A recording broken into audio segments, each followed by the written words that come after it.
Kembali di berita utama, saudara terpergok mencuri 2 labu siam. Seorang warga di Kecamatan Cugenang, Cianjur, Jawa Barat, tewas setelah dianiaya penjaga kebun.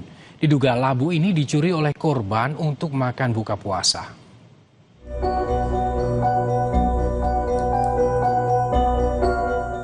Gara-gara 2 buah labu siam ini, nyawa seorang pria di Cianjur, Jawa Barat melayang. 2 buah labu siam ini tadinya dicuri oleh seorang pria dari sebuah kebun. Namun, aksi pencurian labu siam ini ternyata terpergok oleh penjaga kebun.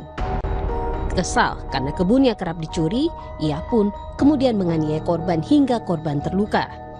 Korban yang tak segera berobat pasca penganiayaan kemudian mengeluh sakit di kepala. Korban akhirnya dilarikan ke rumah sakit, namun nyawa korban tak tertolong. Untuk menyelidiki kasus ini, polisi telah memeriksa penjaga kebun.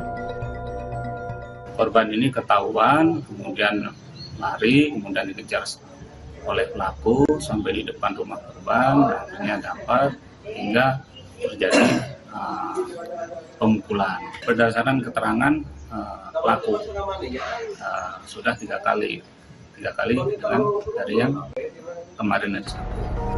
Polisi belum menetapkan tersangka dalam kasus ini.